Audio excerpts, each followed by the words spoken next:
এজন্য বলি বন্ধু আমার, বাবার আমার, গভীর মনোযোগ হৃদয়ের কান লাগায় শুনে না, কত ধরনের গুনাহ করবে, কত ধরনের গুনাহ করবে, জিনা করবে, বিচার করবে রে।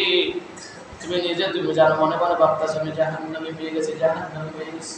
আচ্ছা, আমরা নিজে নিজে মনে করি আমি এত গুনাহ করি, এত গুনাহ করি, আবার জাহান্নাম ছাড়া কোনো কিছুই নাই। আরে ভাই, তুমি মনে মনে কল্পনা করো জাহান্নাম ছাড়া তোমার কোনো কিছুই নাই। একটু চিন্তা করি, আবার চিন্তা করে দেখে নাও জাহান্নামের আগুন ভয়ঙ্কর আগুন হয়ে যাবে।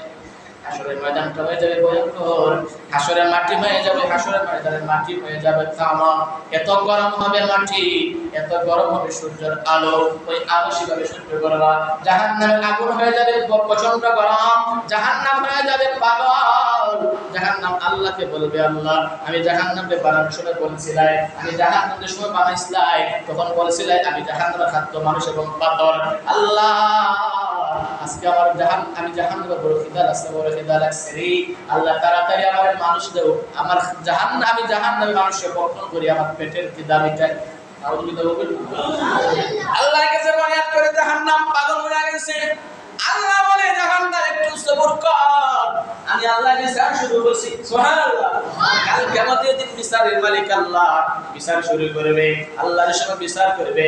এক গ্রুপ মানুষে আর নেককার মানুষের মধ্যে আলাদা করবেন, যারা গুনাহগার তাদেরকে হাসরের ময়দানে রাখবেন, যারা নেককারদেরকে আল্লাহ আরশে আজিমের ছায়ায় নিয়ে যাবে। সুবহানাল্লাহ।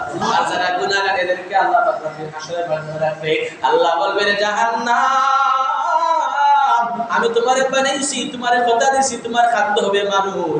যাও যাও, আমি তোমাকে ছেড়ে দিলাম, তুমি যাকে তাকে সামনে তাকে দৌড়িয়া বক্ষণ করিয়া দাও। জাহান্নাম পাগলের বেশে ছুটবে, যাকে সামনে পাবে তাকে দৌড়িয়া বক্ষণ করে নিবে। এমন ভাবে জাহান্নাম ছুটবে। বন্ধু আমার, তুমি মনে মনে করবে না জাহান্নাম থেকে, জাহান্নাম তোমাকে ঘিরে ফেলেছে, কিন্তু জাহান্নাম থেকে বাঁচার দোয়া আছে, জাহান্নাম থেকে বাঁচার উপায় আছে। তুমি যেরকম গুনাহ করিয়া জাহান্নামে হইতাছো, আবার আল্লাহর কাছে ফিরে আসো, আল্লাহ তোমার জান্নাত বানাইবা। সুবহানাল্লাহ। ওই জাহান্নামের আগুনটা বড় ভয়ঙ্কর আগুন। জাহান্নামের আগুনে তুমি পড়লে তোমার কোনো অশান্তির শেষ নাই, খালি অশান্তি আর অশান্তি, অশান্তি আর অশান্তি। আগুনে জ্বলতে জ্বলতে জ্বলতে জ্বলতে যদি 1 বছর হইতে মাইনা নেওয়া যায়, 2 বছর হইতে মাইনা নেওয়া যায়, হাজার হাজার বছর জাহান্নামের আগুনে জ্বলতে হবে, আনলিমিটেড, শেষ নাই, শেষ নাই। জাহান্নামের আগুনে তুমি জ্বলতেই হবে, জ্বলতেই হবে, জ্বলতেই হবে, শেষ নাই।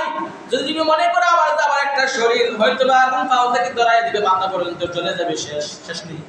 আবার আল্লাহ আবার নতুন করে চামড়া তুলে দিবে, আবার আগুন ধরাইয়া আবার দিবে। এত ভয়ঙ্কর শাস্তি হয় জাহান্নামের আগুনে। এখন এই জাহান্নামের আগুন থেকে বাঁচার দোয়া কি? আল্লাহ আবার জানায়া দেয়, আল্লাহুম্মা আজিরনা